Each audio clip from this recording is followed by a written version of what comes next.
Welcome to ElevatePod, where we elevate your mindset, inspire your spirit, and ignite your leadership journey. This podcast is brought to you by Elevate Leadership Services. My name is Pearl. And I'm Chimuka. The ElevatePod is dedicated to inspiring and empowering listeners focused on minorities and immigrants. We offer valuable tools, resources, and pathways to foster personal and professional development. Thank you, Paul. And today we are thrilled and honored to interview Chimuka Simasiku, who will be sharing her thoughts, her experiences, and her journey on the topic that may be dear to many people, getting your talent noticed. So today at ElevatePod, we are going to amplify voices that inspire growth, courage, and purpose.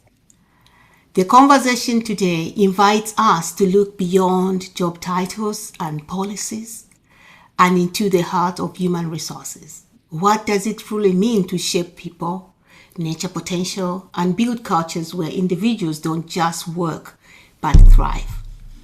Our guest takes us on a powerful journey into HR, one rooted in purpose, shaped by defining moments, and guided by a deep commitment to helping others grow. Together, we are going to explore how leaders can recognize hidden talent, create intentional development pathways, and lead with both compassion and clarity in moments that matter most. Because when people feel seen, supported, and valued, organizations don't just succeed, they transform. Let me give you a short bio about our honored guest today. Chimuka Simasiku is a professional with 2 decades of delivering successful human resource expertise in the public sector. Chimuka experience spans many facets of strategic human resource, including talent acquisition, development and management, employee relationships, and organization development and effectiveness. What an awesome experience. With a commitment in excellence, continuous education, and a strong belief in positive workforce culture, Chimuka collaborates with teams and keeps clients at the center to influence and implement policies and processes that align with goals and drive high performance. A productive day in the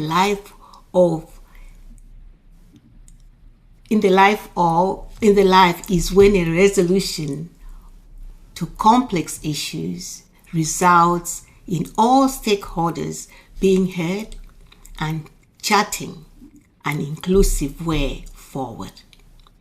Chimuka enjoys spending quality time with family and friends and can also be found jogging or walking along different city trails. But in addition, Chimuka is a devoted mother to a lovely son, Tumelo. Chimuka, do you have anything you'd like to add to this bio of yours? That is a wonderful bio. It's very inclusive. I don't think you've left anything else out there. I do have a daughter. Her name is Chavo, and she brings me so much joy. She's older than Tumelo. And so she completes me in so many ways, and she challenges me as well as a woman. And so, yeah, that is the only thing I would like to add to that. Thank you so much for that wonderful bio. You're welcome. All right. Today's conversation invites us to look beyond job titles and policies and into the heart of human resources. Our guest today shares her journey into HR. Together, we will explore how leaders can recognize hidden talent, create intentional pathways for development, and lead with both compassion and clarity in moments that matter the most. Because when people feel seen, supported, and valued, organizations don't just succeed, but they transform. So let's dive into our questions for the day. So, if you would please tell us about your journey into HR.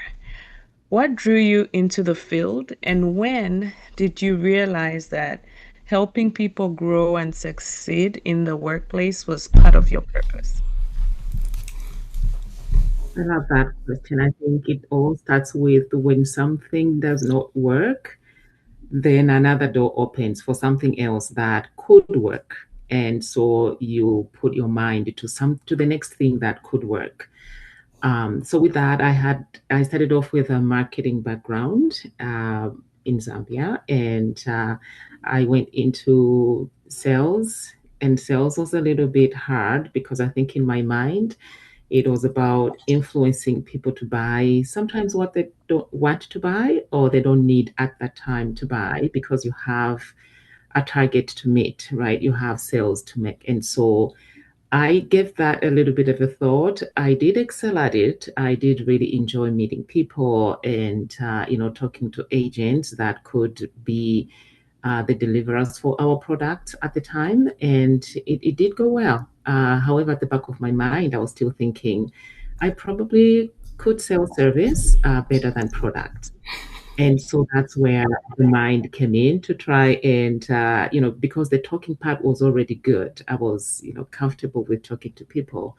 And so I thought I could sell service instead of the intangibles. And so I did, come over to North America to kind of do my degree in HR. And after that, I think I was very passionate about public service. And so I joined the public service in human resources. Started my very first position was a staffing consultant. And so that meant, working with different agencies of government to conduct staffing, to bring people on board, right? And where my passion comes in terms of, when people make an application to a job, it really is not a small deal. It is a big deal because it's a start of a journey that would evolve their life, that would impact their life in the ways that they would not know. And so journeying with them along that really brought me a lot of satisfaction. And on the other end, working with my clients to really see who the person is beyond paper, for me really brought a lot of, true joy in terms of connecting the two. So in brief, I think that's what I have for my background of what brought me into HR. Wonderful. Wow. Yeah, we need a lot of people with that empathy side, people who want to save the people. And the more we can have, the more we can develop and transform humans. Yeah. And maybe my next question is we know that many people, all of us, we see that HR is only a hiring or policymakers or conflict management in many respects. And because that's the time we see them actually show up, right? But HR is much more deeper than that. How would you describe the true role HR plays in shaping people, culture, and organization successes? Yeah, and when you say that, it really is pushing you to think critically about it. I don't know if that thought process will ever go away in people's minds about HR being the hiring and the firing. Those are very critical components of HR for sure, because it brings that support that every organization needs in terms of managing people. We are at the gate. We're at the gate, if I may call it that way, right? So we're at the gate supporting people getting into or through that gate for organizations, ensuring that whoever passes through that gate has the qualities, has the skills that the organization needs. So yes, you will see HR there at the gate. And once that, individual comes through the gate, there's so much more to HR, like you put, like you, preface. There's the whole management, there's people management, there's people development. So if we bring people on board through the gate, yes, they do meet the qualifications at the onset. However, there's also the process of acclimatizing to the actual job. Sometimes the job may not turn out to what one thinks it is, and so it is that process that there's talent development. So we look into, are there gaps that an individual has? We work very diligently with hiring managers, with organizations to evaluate what that talent looks like at the onset and how that talent can be managed, or rather, how people can be managed, and also the talent.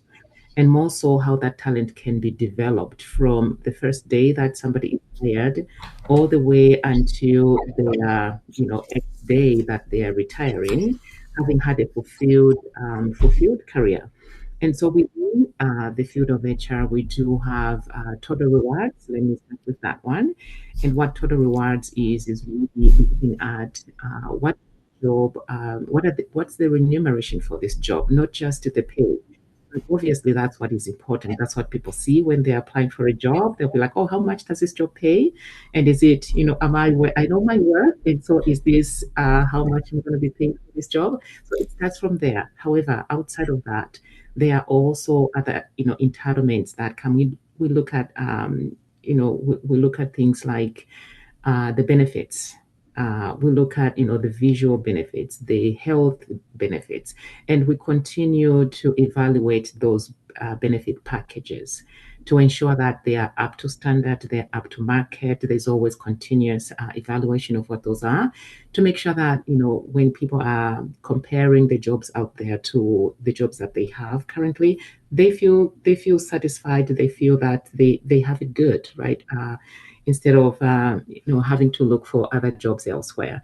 So total rewards, there is also organizational development. So within organizational development, there's initiatives like organizational effectiveness. Is this structure of this organization the best that it can be, or could it be structured differently so that its work is, it's optimized? Are the people doing the right jobs? Are the locations situated appropriately so that they are serving the product that they need to service, or they are in areas that they are really truly optimized to deliver on those goals and mandates of the organization. So we look at so many other things, and organizations itself, right? It's an organization is a living thing. It's got a heart that pumps. And what does that mean? We're talking about organizational culture.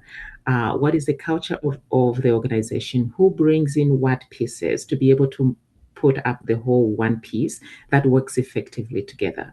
And within that, there's the management of engagement surveys that some organizations conduct on a yearly basis, some conduct on biannual basis. And so with those results, HR would lead those processes, those initiatives, to then develop things that organizations can implement and then ensure that the culture is healthy. And I know that these days there's a lot of talk about, mental well-being. And so that's another topic of heart for me, where HR becomes impactful. And in other areas, you hear of maybe a branch or a whole division of employee well-being and inclusion. So to make sure that employees feel needed and they feel appreciated and they feel included in everything. Talk about policy, right? So then there'll be policy that is inclusive of every individual in the organization.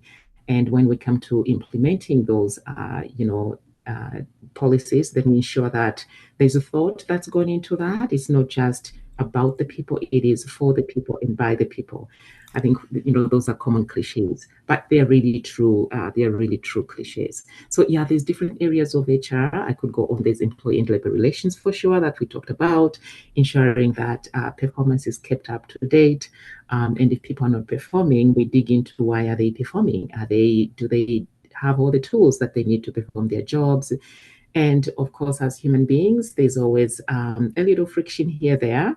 And so we still, we are part of those processes of managing those situations when they arise. And and all the way up to retirement. So there's a whole array of human resource aspects in HR. The one thing I can add to this actually is the essence of a business partner. I think this language has now blown up, in this space.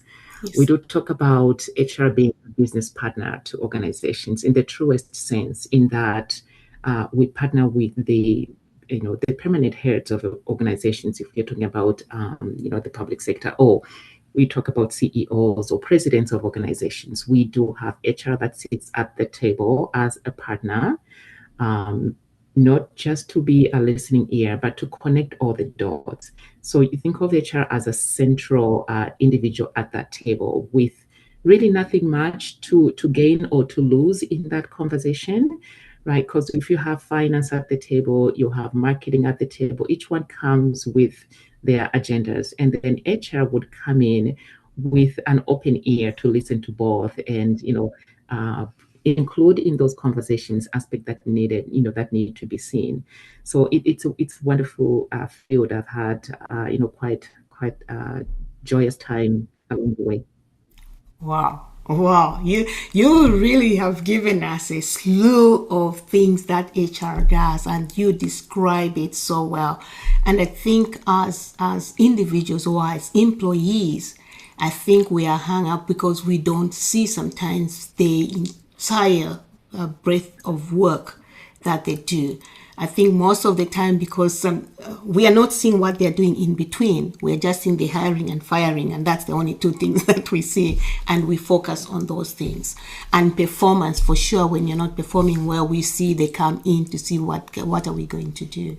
But thank you for defining it well for our audience, because it's really important so that people can also know that there are so many things when they go in HR that they can do. It's not monolithic. So appreciate it a lot. Mm-hmm. And what do you, Val? That was a very comprehensive response. I've learned so much. Yeah. We actually limit the definition of HR. So thank you for being so elaborate. Now, we've heard that there are many defining moments that shape our experiences. And so for this question, was there any defining moment or challenge or experience in your career that changed the way you lead, or the way you support employees, or the way you think about workplace culture? Yes, of course. There's been a number of defining moments. That's a very good question. I really like that. It's important, I think, in our lives, in whichever field, to take a moment to reflect along the way, and reflecting in terms of how we impact people and how people will impact us as well, because that then leads to growth and development at the personal level, at the professional level. So when I moved into my first supervisory role here in Canada, I did experience supervisory roles in Zambia as well. But here, the first one was a little bit different. There was diversity on my team. I had a team of 5. And so I had, an individual that had been there for a very long time. I, had male, female, and different, educational backgrounds. And so I think, the first impact that I had that really threw me against the wall was, an individual that would not see the authority that was in my position. And so the outgoing supervisor, I think they had quite a close relationship, and there was some desire from the individual to be the one next in the role that I got. And so what helped me actually was to have a conversation before I got the position with the manager or the leader in the unit about who's there, who's in the unit, what are the dynamics, what can I expect right at a high level. Not to crowd myself, but just to give me a little bit of a sense of what the culture feels like. So I did get a little bit of that, but not all of it, because there was a little bit of a surprise in that. So my experience again with an individual recognizing that authority was really bypassing me and going, to the next level up. And the next level up as well, very welcoming to that, kind of situation. And so that left me with the inability to really be effective in my role in the way that I needed to be. And so recognizing that this is nothing personal on my end, it was important that I outline, the way we're going to be relating with this individual. And after I had given it a thought and outlined, all those expectations, I did call this behavior to the table, and we would sit there. I wish I could say that with all the preparation that I did, things would go smoothly in that first meeting, but no, I think there was a little bit of a surprise as well, which is okay, because then it forced me to do my next level homework, which was fine. And so I did speak to my next level up about what I was experiencing. And to my surprise, there was no acknowledgement that that is what was going on from their perspective. So they did not have an idea of that. And so for me, it was really the opportunity to do the upward coaching and the downward coaching, because I was caught in the middle there. And it did take a little bit of time to work through that process. And at the end of it all, there was clarity, because I did have clarity in the way that I worked with my level up, what they needed from me, what they expected from me, and what I needed from them, and what I expected from them. And also then I transferred that to, below me in terms of what I needed from this individual, and what I expected from them. And also I put myself on the table. What do you expect from me as your leader? And so it had to be an open, give and take situation where we are all employed. It's not my organization, it's not their organization. We are both employees of this one organization. We all have our individual roles to perform, and how can we best perform those roles as employees? You sitting there, I sitting here. And so it took a little bit of, give and take and open and honest discussions. And because we come to work and we spend so much time there, so we might as well get the best out of each other while we're at it. And so we worked through that situation. And in the end, it was a relationship that has lasted like way after I left the organization. So what that meant for me really was, being able to take time to address situations and to remove emotions out of situations, and to really be objective in terms of having those work-related, discussions, because it's not about you, it's not about me, it's about the work that we're doing and how best we can do this work. The relationships really become a byproduct of how well we work with each other. When we apply respect in there, we apply the human element to it. So yeah, that really gave me the ability to, like years later, the ability to reflect, how am I being impacted by an individual? How am I impacting them? What behaviors am I displaying that, is impacting them differently, and vice versa? And also being able to really just get to the table when something comes up. Bringing the respect to it, of course, being that we are all different, we see things differently and we have different perspectives. But when we really share those perspectives, that's what diversity is all about. Wow. Yeah, we have all, I think if you have been a leader, I think we've all experienced what you just talked about. And I think as a leader, I applaud you, because it's always important to take yourself and put yourself on the table, so that it's not just you expecting from somebody else, but both expecting from each other, so that that relationship can be result oriented, rather than just being okay, you have to deliver, and you as a leader remain where you are. because you are in position. So we need leaders like you, my dear. We need more of you. And I'm happy you're in HR, because I think HR benefits from you, because when you are at the impasse, when you're talking between, I think when you're trying to be an umpire between two people, their employee and the supervisor, I think you can see from that point of view in terms of how to mitigate the issues, and really be a good sort of umpire in that relationship, and how they forge forward. So, no, I love what I'm hearing. Yes, but there's more to it. Yes, you've gone through all those things, but there's something that continues to ground us.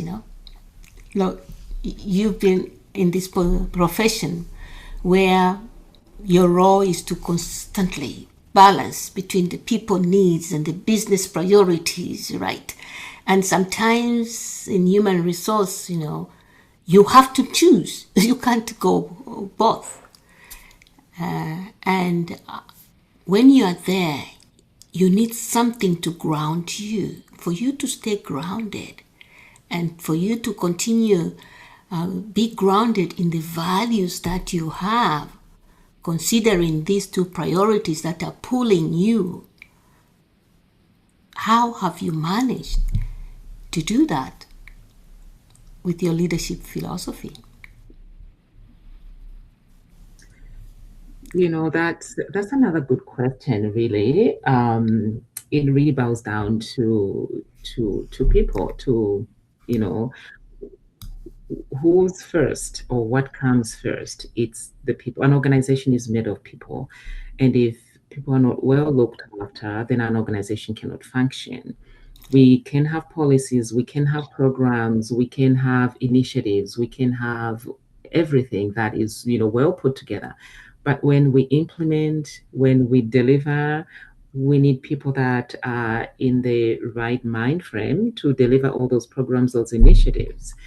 And I'll, maybe one little bit to add on to the previous question that we talked about, being impacted. So one thing I learned earlier was just a fun thought to wake up with, as a people leader. Mm-hmm. And you say, what if today I'm a team, I have a team of 5, for example, and nobody shows up to work? What then? What would the day look like? So it's one of those things that obviously you prioritize, right? What do we have going on today? There are things that become very helpful if you make it a routine on a team. You are in constant communication in terms of understanding who's working on what, and how important is it, how critical is it, how urgent is it, and is the skill level appropriate to deliver on those on those initiatives, on those workflows. Or do we need additional resources, or does something need to be put aside? One interesting thing I think to share about public service is that sometimes you can have programs that are ready to be implemented, and then, the direction is changing, that will not be implemented anymore. And you'd have spent so much time putting, things together, and you're working on a project, sometimes even extended hours. And that can sometimes take a toll on people that have put the effort into it, right? And so it's really about what is important, and reevaluating all those things. And as an individual, staying grounded, knowing that what do you know about your organization? How does your organization perform? In terms of the example that I just provided about, you could be working so hard at something and then it needs to be paused. So how do you regenerate? How do you make sure that you still have that momentum going? And again, I touched on the people side of things in terms of, okay, somebody's probably on vacation this week, the next person is covering, and they are overwhelmed, or they are swamped, or maybe they also call in sick. And so it's really taking it in that, okay, this is really about people. It's not about machines that do the work. It is people that do the work. And sitting in a manager's role, then it really, you have to evaluate, are you getting in contact with maybe the recipients of this product or service today or this week? Hey, we're experiencing a little bit of delay this week. perhaps that item that you are expecting at the end of the week would not happen. So let's evaluate the agencies, let's evaluate, the priorities here. So it's really, coming to the table, being open and honest, staying in communication, constantly as needed. And also, sometimes clients have 10 things that are all priority. And then you have to decide really about, if everything is priority, then is anything really a priority? Right. Yeah. So you begin with that, yeah, with that, consulting mode and say, okay, let's talk through all of these things and see, maybe two things can be put together, right? Can be sequenced, or one thing can be scoped differently so that we get to it, at a different time. So putting people first, really understanding people's needs, those that come to work, and and also understanding their styles as well, so that you make sure that you're balancing the progress of work and also people being in their right mind frame to be able to do the work. I know there's a government initiative at some point about that was implemented in the public sector about, this is me today, to that tone. So you have to pick a background picture and put it in the background. You can use an emoji if you like. If there's a smiling emoji, then it means you are happy. It can be an emoji with just a bland smile. And so you are letting your colleagues know that, oh, you know what, I'm here today. However, I may not be at 100, I'm probably at 80. And so respecting and approaching colleagues at a human level, right? Expecting that they are also coming in, bringing their authentic self to work, so that you can have those open relationships, and being able to do work that needs to be done in the day and evaluate what needs to wait. Wonderful. I love the thought of people first. And I love when you say, assume that all the 5 people you have don't show up. Then what do you do? Right? And that is a very thought provoking question, because many of us, we don't take that. And that's why leaders need to be empathetic, need to take people, need to ensure that they thank the people that work for them, because they make them smarter and they make them look good. So thank you. Thank you. All right. Yeah, that's wonderful. I'm happy. I'm having a ball. Yeah, I think it's very an interesting topic, very interesting. Yeah, yeah, And we can all relate yeah, in one yeah, way or another. yeah. Now, one thing I would like you to share, when it comes to the frustrations that we see in the workplace. One of the biggest is when people feel overlooked. Another is when they feel stagnant, that there is no growth at all. So, what does intentional talent development look like in an organization that truly values people? Yeah, those are very two important realities in the workplace. And we know that there's only one position up sometimes in an organization, where perhaps there's a number of people waiting for that one position up, right, in the immediate areas. So there are options, for sure, for employees that may feel stagnant, or they feel they really are being bypassed. So let's talk about being bypassed, maybe for starts. So there probably would be reasons why an individual would feel that way. And I think as a person who's a profession wanting to grow, it's critical that we ask ourselves a lot of questions when we are experiencing, that kind of emotion about I'm being bypassed. It's important to be objective about those feelings. Write down some things, right? I've applied to this position. I did not get it. And what did I do about that? Or perhaps even when I applied to it, did I match up with those qualifications that the position calls for? And if I feel strongly that I match up, to those qualifications, I got the interview, which is a good sign, right? Because your experience was recognized, your application was recognized. and what happened at the table, at that interview table, and then you didn't get the job.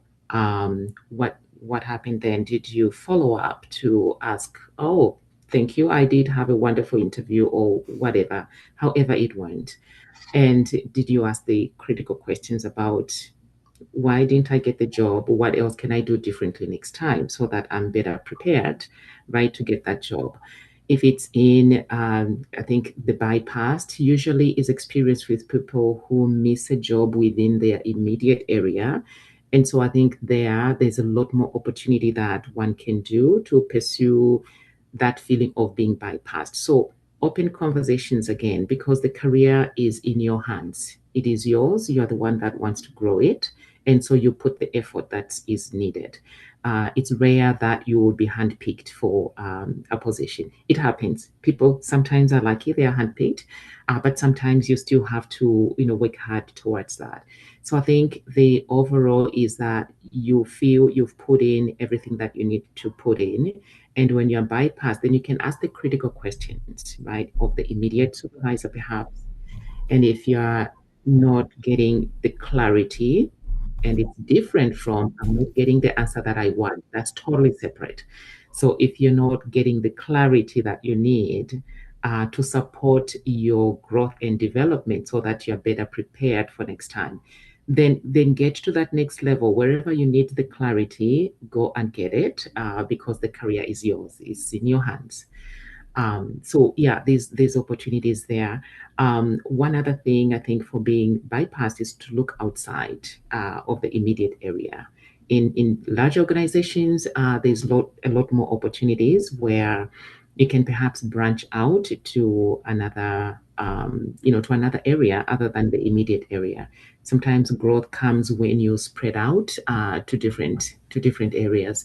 So yeah, those are opportunities that one can take advantage of. Is really to get clarity of why you feel you're being bypassed, and those that feel stagnant, maybe to redefine what growth looks like.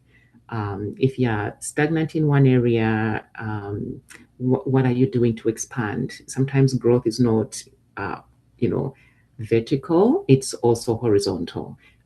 You take a project, you work closely with your superiors about your interests. I'm interested in this. Be on the lookout if there's a call for a project or a call for a working group of sorts.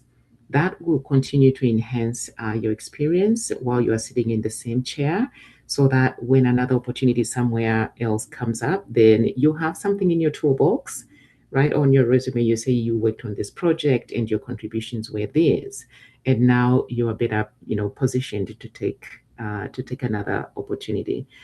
So I think at the helm of it all, it is us as individuals owning our, growth and development, and putting in the effort that we need, and being objective about it.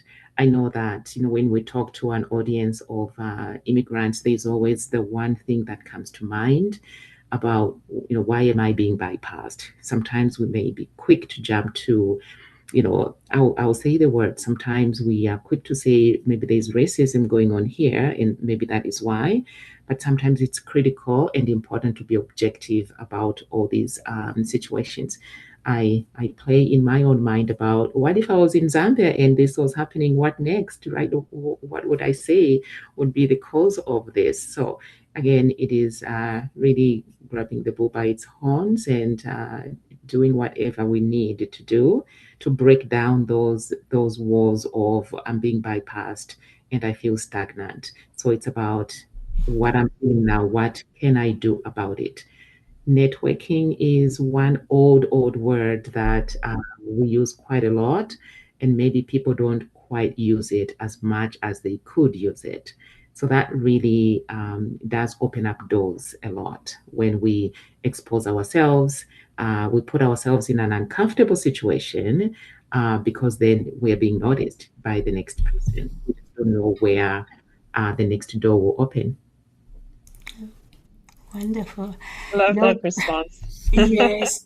And I think you may have answered the question that I was going to ask about not identifying people who are not loud enough. I think by spreading about how the answer, develop yourself, because actually development is personal. You don't expect somebody to wake you up, but you can go and source information. And I think what I like about your answer very much is that, especially when you talked about us immigrants, where most of the time are passed on. And more so because people don't know how to network, because they don't want to go and ask for a favor, because they think it's a favor. Instead of, I'm going to network. I think people have to realize networking, you can network upwards, downwards, everywhere, sideways. It's about people getting information.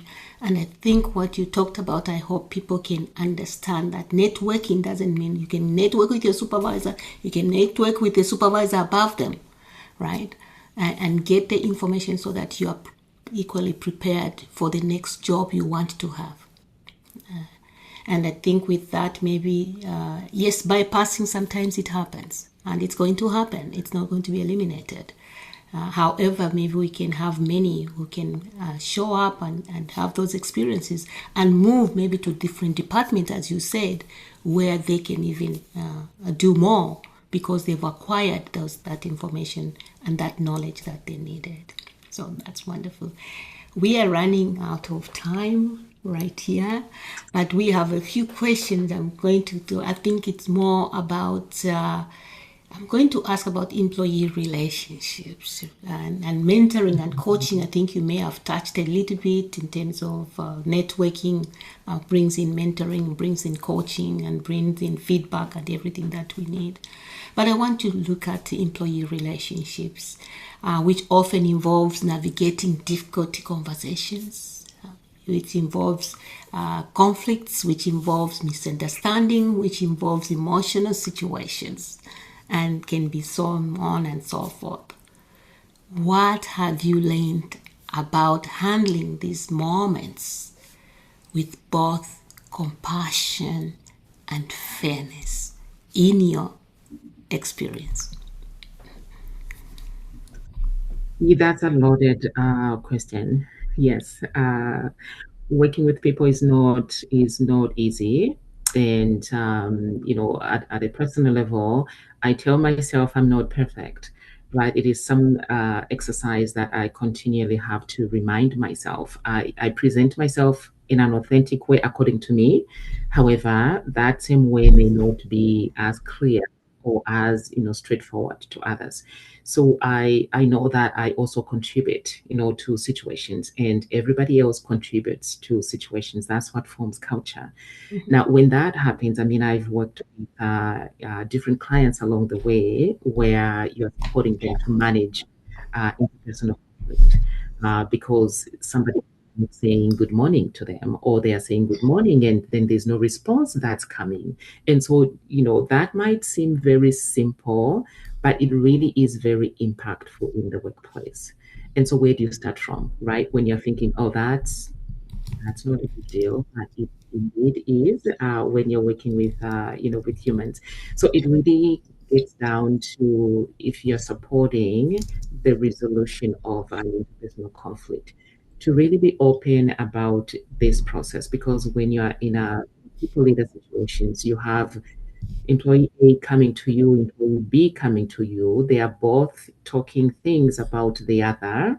And so it's about how do you, openly and in a neutral way, listen to both, and how do you support? It's really about them finding a solution that works for them, and not you inflicting anywhere or supposing anywhere or recommending anything. It's really about, okay, I'm hearing you. I can hear you. So what do you want out of this? First of all, why did you come to tell me? Starting with that, why are you telling me this? Does A know this, that you're feeling this way? That's a good place to start. If the answer is no, they don't, well, then work with that individual to support them, to have them, to help them have courage to go and have that conversation that they need to have with that other employee. It's really about them.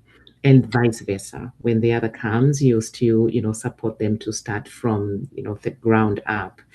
And so when you really if you're unfortunate to be the one, working through it, you really empathize with people. Sometimes they come to work because they are dealing with something personal.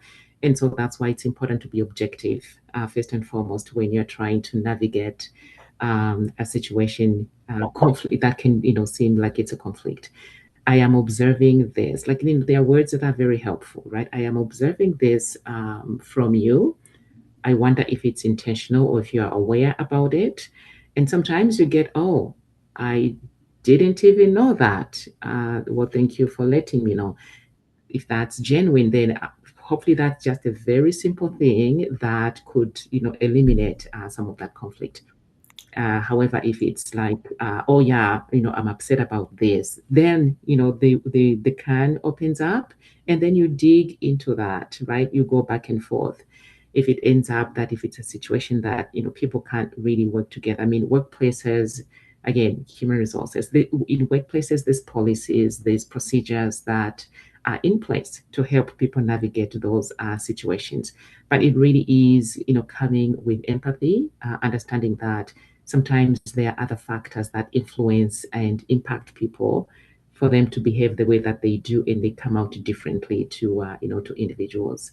So yeah, I could go on for too long, but take for example, an individual who's been bubbly, positive, bright all the time, and all of a sudden they are withdrawn, their door is closed, and they're not contributing positively in the culture. And that is an obvious, there's something going on there. And so if they are snappy with people around, I think the approach would be, I know you to be a so person. This is different about you.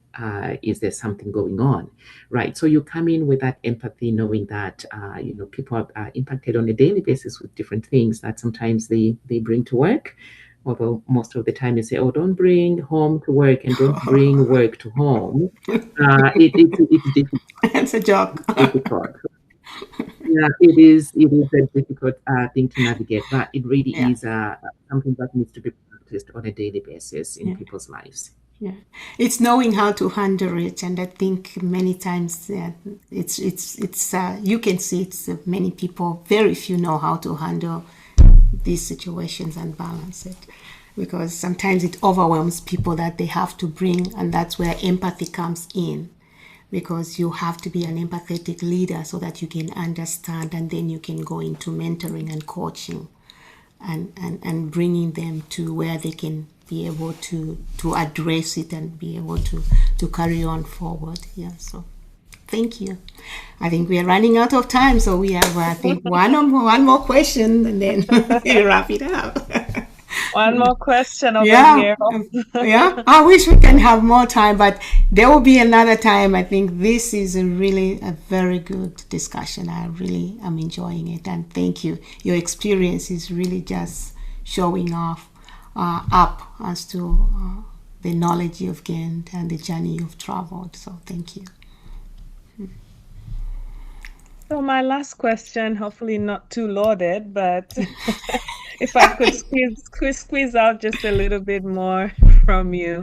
Your last response, I can tell you deal with a lot of people relations and emotional intelligence, navigating the personal, the business, because it all affects how people show up. Even though we say leave this out of the workplace, bring only this and only that, it all comes together somehow.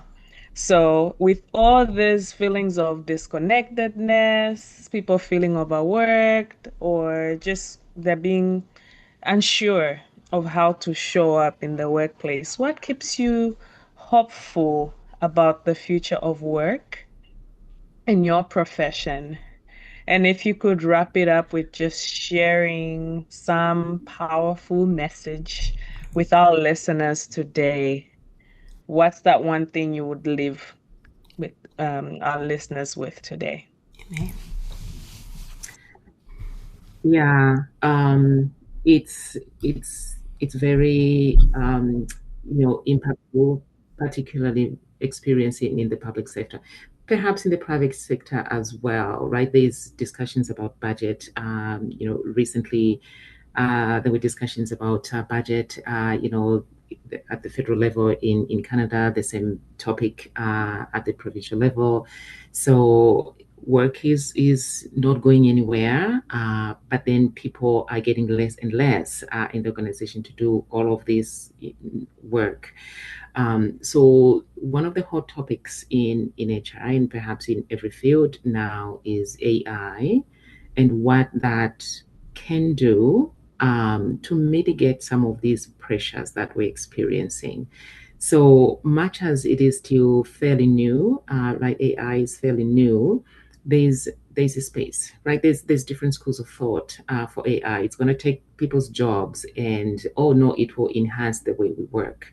And so putting that together for me, and if I anticipate 10 years from now, what will that look like? Like work will look very different.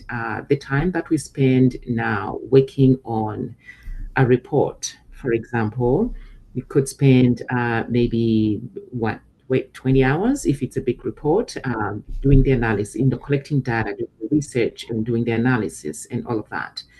And so if we think of the role that AI can play in a report that takes 20 hours to do, that can be done within very short hours. Yes. It is a lot. It is a lot. We're shedding off a lot of time there that I would have been spending doing that report.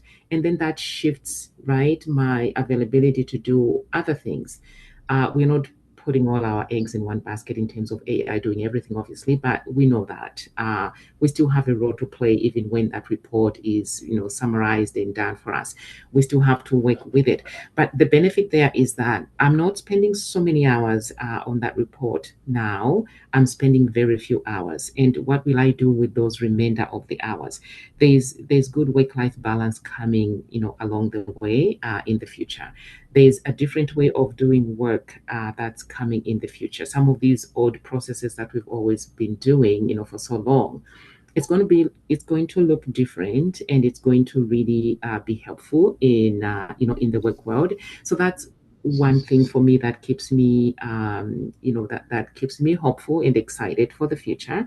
I did intimate about employee engagement surveys that organizations do. That's a huge process. There's a lot of analysis that goes on there. There's so many multiple reports that you have to analyze and come up with one. So even when I look at that one example of how that can be done in the future, I think it's it's very hopeful. And hopefully with all those hours that we'll now have at our desks, we can have a little more coffee with people and friends, right? We can go for a little bit of a longer walk at lunchtime with friends, and then enhance our work relationships because we have a little more time to talk, just leisure and not work. And so I'm hopeful for that work will look different. We'll still be excited about work, and we'll still be excited about work relationships, and they'll just get better in the future. So yeah, let's see what 10 years from now looks like based on what we're talking about today. Yeah. I love that. I love that. The discussions around AI, yes. oh my goodness, Yeah. but that is a very positive response. And I think AI is here. I think AI is change lives. And if you're not using AI, you are missing something. Because to be honest, our jobs are much easier. You said that 20 hours of creating a project to 5 minutes of having that. If you have a script and you have information where you know how to write that script, in 5 minutes it gives you what you want. Although you have to proofread it, right? That's all you need to do. Yeah, the future is brighter, but I think the only thing is we are going to have a lot of people who have to be self-employed. Those opportunities. Yeah. So that's a hot topic for another episode. I know. All right, we have to come into a close. But thank you, Chimuka. Thank you. Your experience is just magnificent. I think I enjoyed the discussion. Your answers is very thoughtful, very detailed, but loaded with what our audience needs. So as we come to today's closing, remember this: your talent is a gift, but visibility is your responsibility. HR is the gate to everything, but you have your responsibility to learn, to network, and to develop your personal as well as your professional skills. No one can advocate for your journey quite like you can. When you learn to communicate your value, when you learn to build meaningful relationships, and when you step forward with confidence, you don't just get noticed. You create opportunities for yourself and for others that will come after you, that will follow the path that you develop. Again, thank you so much to you, our honored guest Chimuka, but to also our ElevatePod audience that joined us. If this conversation resonated with you, share it with someone who needs to be reminded that their work matters and their voice deserves to be heard, but they need to take responsibility of their self-development. Until next time, let's keep growing, let's keep leading, and let's keep elevating ourselves and others. Today's conversation reminds us that our work carries value. Our ideas carry power, and we need to position both with intention. So thank you for being a part of the ElevatePod community, where we believe that every voice has the power to inspire, to lead, and to transform. So stay intentional, stay visible, and most importantly, stay true to the value you bring to every space you enter. We look forward to seeing you in the next episode. Thank you for joining us on this journey to elevate and inspire. Till next time, lead with purpose and grow with passion.